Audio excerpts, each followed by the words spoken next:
Halo teman-teman semuanya, selamat datang kembali di Yosafat Chess teman-teman. Di video kali ini kita mau membahas partai yang sangat luar biasa antara Magnus Carlsen melawan 14 tahun pro player teman-teman, Yagis Erdogmus. Ini dia tuh dari Turki. Oke, ini adalah ronde yang ke-12 dari 13. Di ronde 13 Magnus tuh bermain draw melawan Anis Giri dan Magnus menjadi juara pada turnamen VD Rapid Championship 2025. Nah, ini di ronde yang ke-12 dia melawan pro player yang rising star atau bisa disebut sebagai anak muda yang ajaib dari Turki, Yagis Erdogmus. Dan Magnus bermain sebagai hitam.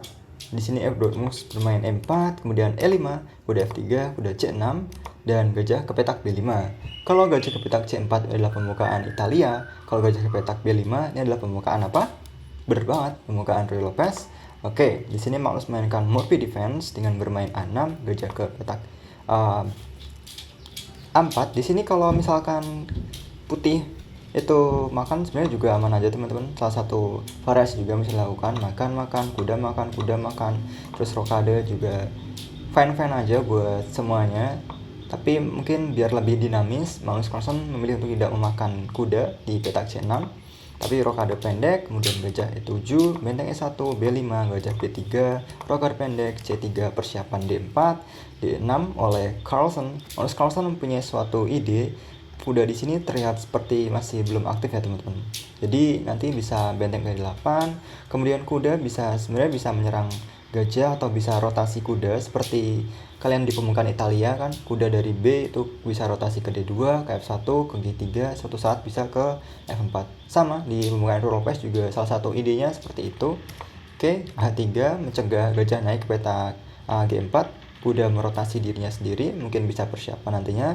Kuda ke petak D7 oleh Magnus Carlsen, D4 oleh Erdogmus, kuda D7, kuda D2, gajah ke petak B7, kemudian gajah C2, benteng E8, gajah F1, gajah F8, dan kuda ke petak G3.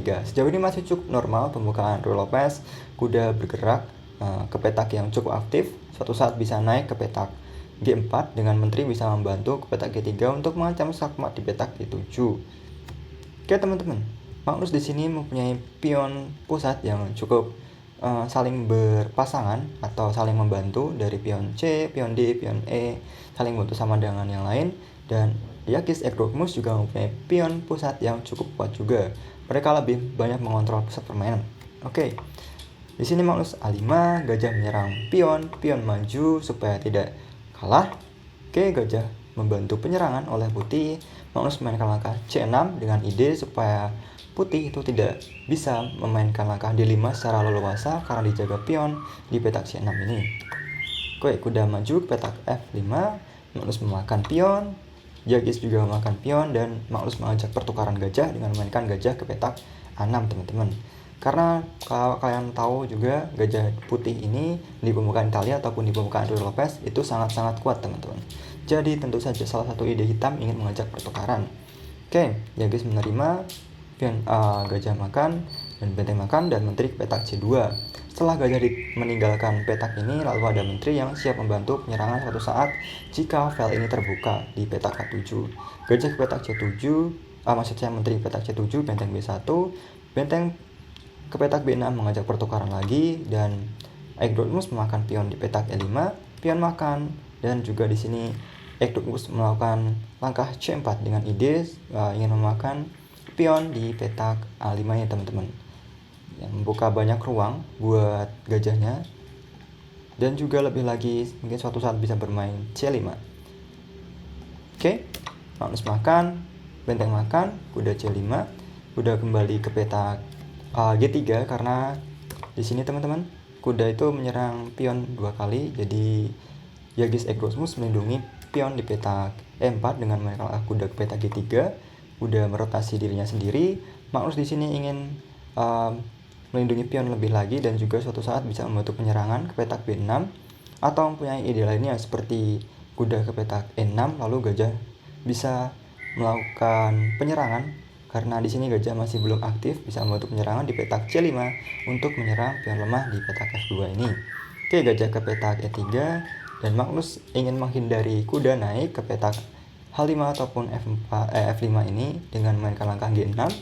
Kuda juga merotasi dirinya sendiri ke F1, kuda E6, kuda D2, dan seperti yang saya bilang tadi, gajah bisa ke petak C5 untuk melakukan pertukaran. Equus menerimanya dan makan-makan, kuda ke petak B3.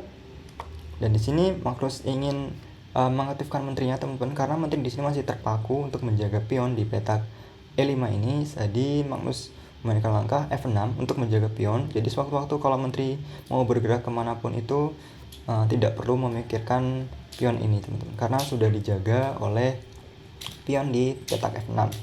Oke ya, kuda makan, kuda ke petak D2. Untuk melindungi lebih lagi pion, mungkin suatu saat bisa mengajak pertukaran juga ke petak B3, karena posisinya sejauh ini masih cukup draw atau enggak lebih better sedikit lah untuk hitam. Oke, Magnus mencegahnya, kuda naik ke petak B3 dengan memainkan langkah A4. Kemudian Yagis mencoba merotasi kudanya kembali, mencoba menempatkan posisi yang terbaik oleh kudanya. Mungkin bisa naik ke petak E3 teman-teman, meskipun di sini masih belum bisa ya, karena ada pion yang cukup kuat untuk membantu kuda tidak bisa naik ke petak D5. Benteng ke petak D8, kuda 3, kemudian ada raja ke petak D7, dan di sini Yagis Ebrokmus melakukan sedikit kesalahan. Disinilah awal mula kesalahan dan pertahanan putih semakin tidak konsisten teman-teman. Karena menteri di sini seharusnya menjaga pion di petak E4 ini teman-teman, tapi Yagis mungkin mempunyai ide lain. Menteri C1 itu bisa memainkan langkah kuda ke petak G4, suatu saat bisa skak di petak H6 dan juga bentengnya bisa membantu penyerangan. Tapi di sini tentu saja Magnus mempunyai langkah terbaik, yaitu dengan memakan pion di petak E4 ini teman-teman. Oh ya, langkah terbaik di sini jika selain yang dilakukan Ebrokmus tadi teman-teman, bisa memainkan benteng ke petak B4 untuk nantinya bisa mengusir kuda sewaktu-waktu dan juga menyerang pion lemah di petak A4 ini teman-teman. Atau kalau tidak, bisa mainkan raja ke petak H2, lalu G3 dan raja ke G2 teman-teman. Karena kalau kalian perhatikan di sini masih belum banyak tension atau ketegangan antara posisi-posisinya. Semuanya masih cukup terjaga, kuda masih menjaga pion, menteri masih menjaga pion, benteng masih cukup aktif juga, hitam juga sama, kuda masih menyerang beberapa pion dan masih menjaga pion juga, menteri juga masih cukup aktif, dan juga benteng masih cukup aktif. Jadi keduanya masih cukup equal, meskipun di sini hitam diuntungkan karena posisinya lebih aktif teman-teman. Pionnya lebih maju daripada pion putih ini. Oke ya, jadi setelah menteri C1 tentu Magnus memakan pion yang tidak terjaga ini di petak E4. Kemudian ini ide dari Yagis Ebrokmus dengan memainkan langkah C5. Jadi kuda tidak bisa mundur lagi ke petak C5 karena dijaga oleh menteri. Mungkin suatu saat Yagis Ebrokmus bisa bermain benteng ke petak B4 atau B6 untuk lebih lagi menyerang pertahanan hitam. Tapi di sini Magnus terlebih dahulu memainkan langkah H5 teman-teman. Langkah terbaik di sini adalah seperti benteng ke petak D4 untuk mencegah benteng putih itu naik ke petak B4 teman-teman. Karena kalau udah naik ke petak B4 maka akan menyerang dua kali, yaitu menyerang kuda dan menyerang pion. Jadi seharusnya Magnus memainkan langkah ini terlebih dahulu. Tapi oke, kita kembali lagi di posisi ini. Magnus bermain H5 mencegah G4 oleh putih. Suatu saat bisa memainkan langkah G4. Jadi hitam mencegah itu, dan Magnus setelah Yagis bermain benteng ke petak B6, Magnus mengetahui hal itu, mengetahui kelemahannya, dan Magnus langsung memainkan langkah benteng ke petak D4 untuk menjaga file di nomor 4 ini teman-teman, supaya lebih kuat lagi dan tidak ada gerakan benteng ke petak D4. Oke, benteng ke petak A6, kemudian menteri B7, benteng menyerang menteri lagi, dan menteri ke petak D7 teman-teman. Oke, untuk penyerangan skak ataupun bisa nantinya ke petak ini D2 dan menyerang pion lemah putih di petak F2. Menteri ke petak B2, idenya sih simpel teman-teman untuk menggarpu menteri, karena di sini menteri sejajar dengan raja. Jadi jika gerakan seperti ini teman-teman bisa mainkan langkah benteng ke petak B7 dan tentu saja kan menangkan pertandingan oleh putih. Tapi tentu saja Magnus mengetahui hal itu dan dia bermain benteng ke petak D2. Jika Yagis tetap bermain ini teman-teman, maka akan ada gerakan benteng makan, dan setelah skak raja bisa ke petak G8 ataupun petak H6, sama saja. Yang penting raja bisa menghindari skak. Tapi di sini kan masih terlihat ya, pion putih masih cukup lemah sehingga suatu saat bisa diserang, dan juga pion di A2 ini itu juga cukup lemah. Suatu saat bisa promosi dengan cepat pion hitam teman-teman. Misalkan F3 menyerang kuda, maka bisa kuda ke petak C3 ataupun kuda makan di petak C5, karena kuda di sini sangat kuat menyerang F2 sekaligus C5. Dan misalkan ada gerakan tambahan lain, karena tidak bisa melindungi ini ya teman-teman. Misalkan apa ya, benteng C7, maka hitam bisa saja makan di petak A2 dan suatu saat bisa promosi. Oke, kita kembali ke posisi ini. Di sini Ekdokmus memainkan langkah menteri ke petak B4, tidak ingin melakukan gerakan benteng ke B7.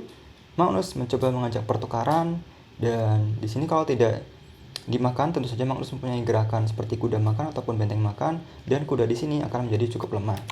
Oke, skak, kemudian raja H6, dan setelah menteri ke petak C4, Magnus makan, kuda makan, benteng makan, dan kuda mengajak pertukaran. Magnus menerimanya, pion makan, benteng menyerang pion ke petak D7, kemudian Magnus memainkan A3. Jika di sini menteri, maka Magnus bisa memakan saja, kemudian benteng menyerang pion, dan setelah A4, H4, kemudian benteng makan pion, dan benteng ke petak C3, skak, raja ke petak H2, benteng melindungi pion di petak C6, kemudian benteng menyerang, dan setelah gerakan raja ke petak G5 teman-teman, di sini ya guys, Ekdokmus itu menyerah. Kenapa menyerah? Ya karena progresnya masih sulit teman-teman untuk putih, apalagi hitam memiliki pion bebas di sini. Gerakan yang bisa dimainkan oleh misalkan saja teman-teman seperti ini, lalu bisa seperti ini, dan kalau misalkan balik lagi itu raja hitam bisa melindungi ini pion, dan benteng ini bertugas untuk membatasi gerakan raja sehingga raja tidak bisa menyeberangi jalur ini teman-teman. Jadi nantinya tinggal raja yang akan membantu pion untuk melakukan proses sebelum nantinya bisa promosi. Oke teman-teman, mungkin segitu saja untuk video pada kesempatan kali ini. Terima kasih sudah menonton, terima kasih sudah klik video ini ya.